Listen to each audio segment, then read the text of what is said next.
La relation entre la Chine et l'Afrique n'a jamais cessé de se renforcer au fil des années. La Chine a apporté des technologies, des savoir-faire et des infrastructures au continent dans un esprit amical et de coopération gagnant-gagnant. Pourtant, certains sceptiques affirment que la Chine tente de coloniser à nouveau l'Afrique. Je vous propose de mener l'enquête avec moi et celle-ci commence ici, au Kenya. Le train Madaraka Express est en service depuis quelques mois maintenant.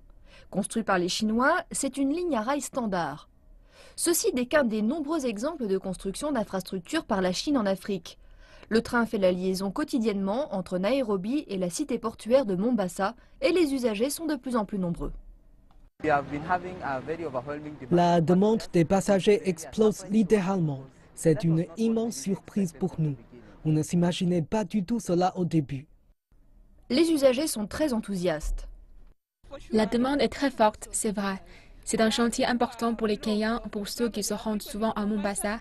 C'est un grand progrès. Je suis de Virginie aux États-Unis. C'est vraiment cool. Je ne savais pas à quoi m'attendre. C'est confortable et très rapide. J'adore. Les experts estiment que le train a changé la donne au Kenya et dans toute l'Afrique de l'Est. C'est un symbole du partenariat gagnant-gagnant entre la Chine et l'Afrique. Le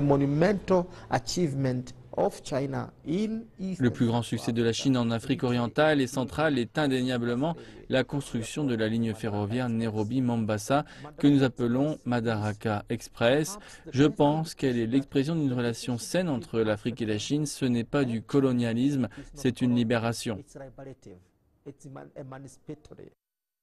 En vérité, le concept d'une relation gagnant-gagnant entre la Chine et l'Afrique n'est pas nouveau. Il remonte aux années 1950.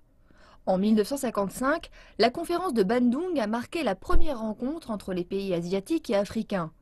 Le but était de couper les liens avec l'Occident colonisateur et de renforcer l'amitié entre les deux continents.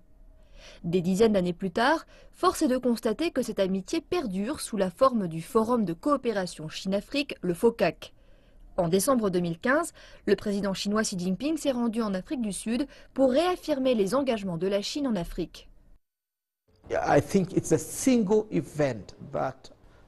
Cet événement organisé sur le sol africain rassemble tellement de chefs d'État. Le document qui a une rencontre de la FOCAC a détaillé le programme d'industrialisation de l'Afrique qui est l'avenir des relations sino-africaines. Trace dans tout le continent, tout comme le nouveau réseau ferré qui relie des pays et des villes de manière inédite. Qu'est-ce qui pousse la Chine à poursuivre son engagement en Afrique? Pour le savoir, direction Beijing. Je pense que la Chine et l'Afrique ont de nombreux points en commun. On sait tous que la Chine est la deuxième économie mondiale et qu'elle a une longue expérience de développement de zones économiques spéciales et de construction de bâtiments. Elle a aussi fait ses preuves dans la lutte contre la pauvreté.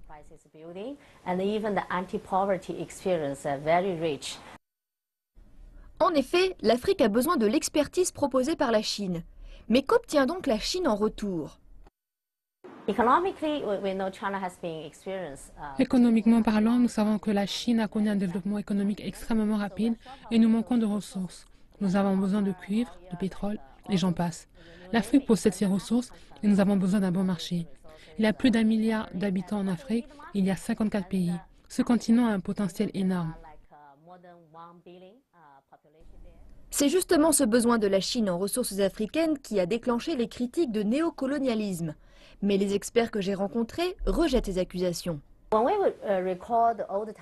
temps de la colonisation, si je ne m'abuse, les ressources ont été extraites de force du continent africain. C'est la première différence. Les colonisateurs sont venus, ils ont conquis des terres et ont pris les ressources.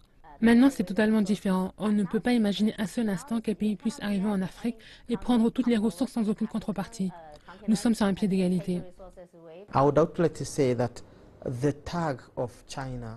Je dirais que la Chine décrite comme une puissance coloniale ou néocoloniale est un acte de propagande, mais la réalité est tout autre.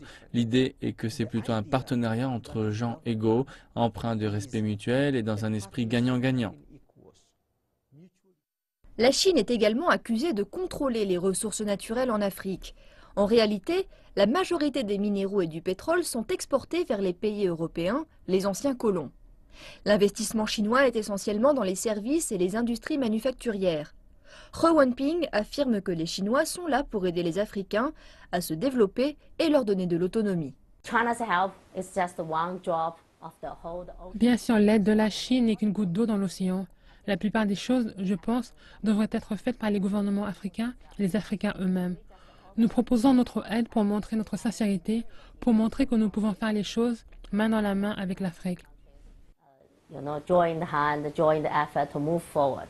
Je me trouve à des milliers de kilomètres de Nairobi. Ici, à Beijing, on se rend compte que la distance n'a jamais eu d'importance dans cette amitié qui dure depuis de longues années. La Chine et l'Afrique ont beaucoup à gagner de cette relation basée sur la confiance mutuelle.